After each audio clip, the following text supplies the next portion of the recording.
Hello friends, आज हम class 7 geography environment part first पढ़ेंगे।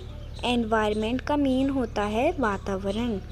After the long vacation when Ravi started going to school again he notice that the only playground next to the school was dug up. जो रवि है वो अपने school में vacation के बाद में दोबारा से जाता है तो वो देखता है कि उसके स्कूल के जो पास वाला प्लेग्राउंड है वो खोदा जा रहा है। People said that the whose building with many flats will be constructed। जो पीपल है वो ऐसा कह रहे थे कि यहाँ पे एक बड़ी सी बिल्डिंग बनेगी जिसके अंदर बहुत सारे फ्लैट्स होंगे।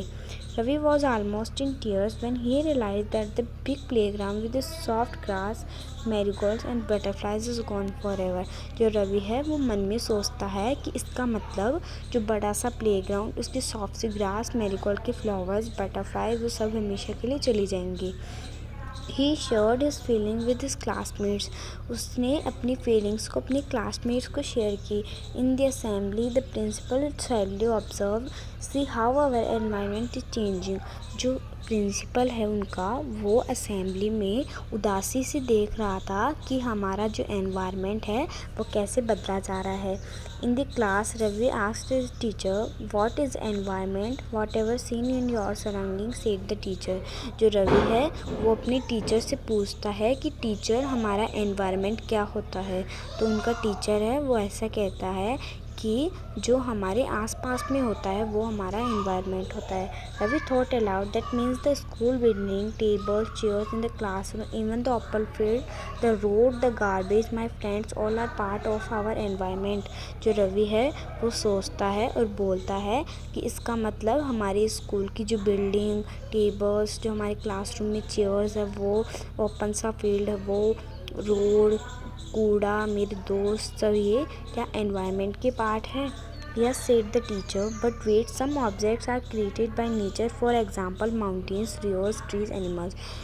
जो टीचर है उन्हें कहा हाँ लेकिन ठहरो कुछ ऑब्जेक्ट्स होती है वो नेचर के द्वारा बनी गई होती है जैसे माउंटेन्स रिवर्स ट्रीज एनिमल्स।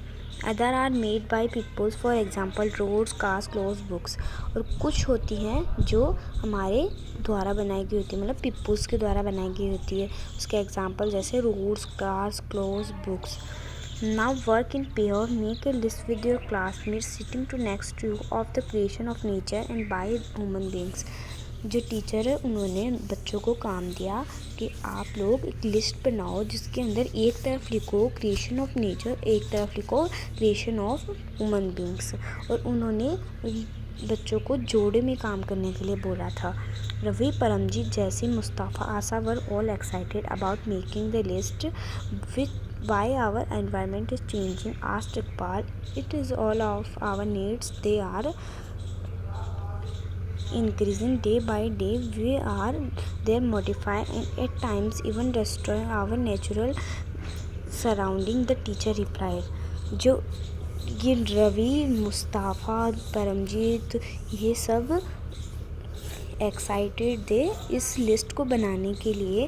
फिर जो इकबाल है उसने अपने टीचर से पूछा कि टीचर एनवायरनमेंट हमारा जो एनवायरनमेंट है वो बदला कैसे जा रहा है। तो टीचर जवाब देती है कि हमारा एनवायरनमेंट इसलिए बदला जा रहा है क्योंकि हमारी ज़रूरतें ज़्यादा हो गई है दिन ब दिन हमारी ज़रूरतें होती जा रही है। इसकी वजह से जो हमारा प्राकृतिक जो हमारा आसपास में जो भी प्राकृतिक चीज़ें हैं वो ख़त्म होती जा रही है। From the above consideration, you understand that the people, place, things, nature that are surround of any living organisms called environment। हमने इतनी सी बातचीत में इतना तो समझ लिया कि जो हमारे आसपास में होता है वो हमारा environment होता है। It is a combination of natural and human made phenomena while the natural environment refers to both biotic and abiotic conditions existing on the earth। जैसे हम हमारे अर्थ के बाहर निकलते हैं तो हम बायोटिक और एबायोटिक दो कंडीशन के बारे में जानते हैं। जो हमारा नेचुरल एनवायरनमेंट है वो हमें दो चीज़ों के बारे में बताता है बायोटिक और एबायोटिक। बायोटिक के बारे में इसमें पढ़ेंगे, एबायोटिक के बारे में। तो बायोटिक के बारे में पढ़ते हैं। The world of living organism, example plants and animals. एक वर्ल्ड जिसके अंदर लिविंग ऑर्गेनिज्म रहते हों उनको प्लांट मतलब उसके एग्जाम्पल जैसे प्लांट्स और एनिमल्स। अब पढ़ेंगे abiotic. The world of non living elements, example land. एक वर्ल्ड जिसके अंदर लॉन्ग मतलब जो नॉन लिविंग एलिमेंट्स रहते हैं उसके एग्जाम्पल जैसे लैंड और बहुत सारी चीज़ें होती हैं। कंपोनेंट ऑफ एनवायरनमेंट के बारे में पढ़ते हैं। इसके अंदर आता है ह्यूमन मेड और नेचुरल।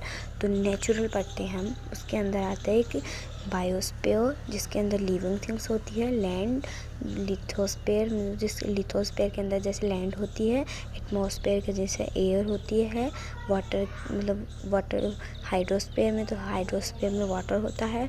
और ह्यूमन मेड पढ़ते हैं। तो ह्यूमन मेड में होती है building, parks, bridge, roads, monuments, industries. और ह्यूमन उसके अंदर आता है individual, family, community, religion, education, economic, political situation. Human environment revise the activity, creation, interaction among human beings.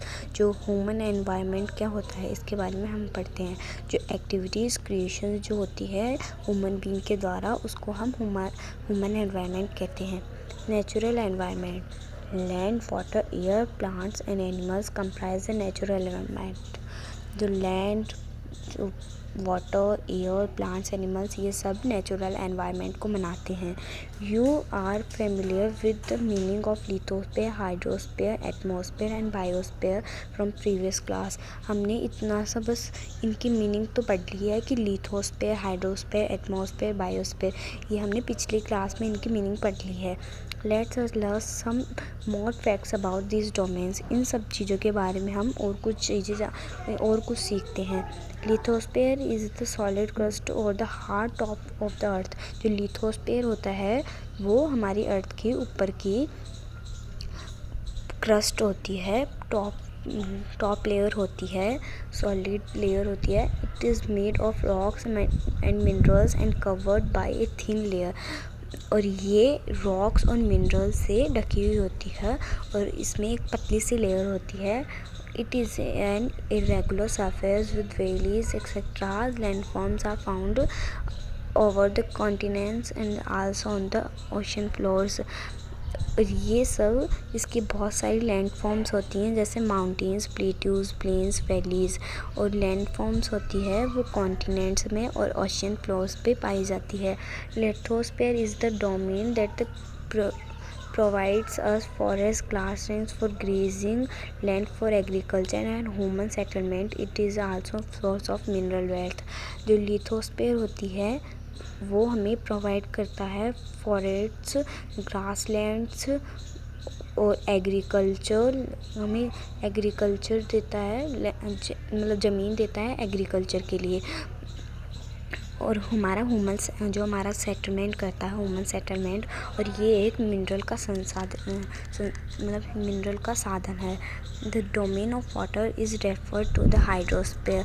जो हम वाटर का खूब सारा इकट्ठा देखते हैं तो उसको हम हाइड्रोस्फीयर मतलब जिसके अंदर ओनली पानी हो उसको हम हाइड्रोस्फीयर बोलते हैं। It comprise various source of water and different type of water bodies like river, lakes, seas, oceans etcetera. It is essential for all living organisms. ये पानी से ही भरा हुआ होता है और इसकी बहुत सारी सोर्सेज होती हैं, बहुत सारे अलग अलग प्रकार के जैसे रिवर्स, लेक्स, सीज, ओशंस और भी बहुत सारे होते हैं। और ये सब हमारे लिविंग ऑर्गेनिज्म के लिए बहुत इम्पॉर्टेंट है। The atmosphere is a thin layer of air that surround the earth. जो एटमॉस्फेयर है वो एक पतली सी लेयर होती है अर्थ की जो हमारे अर्थ से घिरी हुई होती है। The gravitational force of the earth to hold the atmosphere around it protects us. जो ग्रेविटेशनल फोर्स होता है एटमॉस्फेयर का वो मतलब ग्रेविटेशनल फोर्स होता है अर्थ का, वो एटमॉस्फेयर को अपने चारों ओर पकड़ के रखता है, खींच के रखता है। It protects us from harmful rays and the scorching heat of the sun. It consists of the number of gas, dust and water vapor. और ये हमें जो सन की हार्मफुल रेज और स्कॉचिंग हीट होती है उससे हमें बचाता है। और ये इसके अंदर बहुत मतलब गैस, डस्ट, वाटर वेपर ये सब मिक्स होते हैं। The change in atmosphere produce change in weather and climate. जैसे हमारा वातावरण बदलता है, मतलब जब भी हमारा वातावरण बदलता है उससे हमारा वेदर और क्लाइमेट चेंज होती है। Plant and animal kingdom together make biosphere of the living world. जो प्लांट्स और एनिमल्स मिलके बायोस्फीयर बनाते हैं, लिविंग वर्ल्ड बनाते हैं। It is a narrow zone of the earth where land, water and air interact with each other to support life. जो plant और वो सब मतलब मिलके बायोस्फीयर बनाते हैं, और ये एक नैरो जोन है जिसके अंदर लैंड, वाटर, एयर होते हैं और वो एक दूसरे पे इंटरेक्ट करते हैं, लाइफ को सब एक दूसरे को सपोर्ट करते हैं लाइफ में। सो आगे का चैप्टर हम अगली वीडियो में पढ़ेंगे। अगर आपको वीडियो अच्छी लगी तो वीडियो को लाइक कीजिए, चैनल को सब्सक्राइब कीजिए और शेयर कीजिए। Thank you, thanks for watching, bye bye.